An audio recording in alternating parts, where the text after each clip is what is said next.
ಏನು ನಾವೆಲ್ಲ ವಿರೋಧ ಮಾಡಿದ್ವಿ ಅಲ್ಲಿ ಎಷ್ಟು ತಿಳ್ಬೇಕು ನಿಮಗೆ? ಎಲ್ಲರಿಗೂ ಊಟದ ವ್ಯವಸ್ಥೆ ಇರುತ್ತೆ. ಸೈನಿಕ ಎಲ್ಲರೂ ಪ್ರಸಾದ ಸೇವಿಸಿ ಹೋಗ್ಬೇಕಂತ ಕೇಳಿದ್ರು. ವೀರ ಸೇವಾ ಸಮಾಜದಿಂದ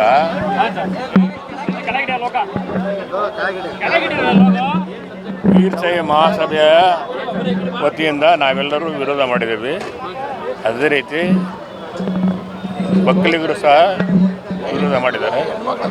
ಇದ್ರ ಮೇಲೆ ಅವ್ರು ಮಾಡಿದ್ರಪ್ಪ ನೋಡ್ಕೊಂಡು ಮುಂದೆ ಆಮೇಲೆ ಹರಿಪ್ರಸಾದ್ ಅವರು ಸರ್ಕಾರ ಹೋದ್ರು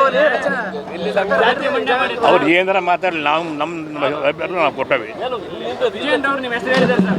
ಶಾಮನು ಶಿವಶಂಕರಪ್ಪನ ಹೇಳಿದ್ದಾರೆ ಅಂತ ವಿಜಯೇಂದ್ರ ಅವರು ಬಿಜೆಪಿ ರಾಜ್ಯಾಧ್ಯಕ್ಷರ ಹೆಸರು ಹೇಳಿ ಎಂತ ಏನಂತ ಕಾಂಗ್ರೆಸ್ ಅಲ್ಲೇ ವಿರೋಧ ಇದೆ, ವಿರೋಧ ಐತೆ ಅಂತ ಹೇಳಿದ್ವಲ್ಲ ನಾವು. ಪುನಃ ಪರಿಶೀಲನೆ ಮಾಡಿ ಅಂದ್ಕೊಂಡು ವಿರೋಧ ಐತೆ ಅಂತ ಹೇಳಿದ್ವಲ್ವೋ, ಮತ್ತೆ ನಮಗೆ ನಡಿ. ಅಲ್ಲ, ನಿಮಗೆ ವಿಜಯೇಂದ್ರ ಅವರು ಬೆಂಬಲ ಕೊಟ್ಟಿದ್ದಾರೆ ಸರ್. ಇಲ್ಲ ಬ್ಯಾಡ್ ನಮಗೆ ಬೆಂಬಲ ಕೆಳಗಡೆ ಸರ್ ಈಗ ಸಿಎಂ ಮನವಿ ಕೊಟ್ಟಿದ್ದಾರೆ ಸರ್. ಇವತ್ತು ಹಿಂದುಳಿದ ವರ್ಗದ ನಾಯಕರೆಲ್ಲ ಜಾರಿ ಮಾಡಲೇಬೇಕಂತ ಪಟ್ಟು ಹಿಡಿದಿದ್ದಾರೆ. ಸಿಎಂ ಮನವಿ ಕೊಟ್ಟಿದ್ದಾರೆ ಸರ್. ಸ್ವಲ್ಪ ಇಲ್ಲೇ ಕಾರ್ ಇಲ್ಲ ಸರ್ ಜಾಗ ಬಿಡ್ರಿ.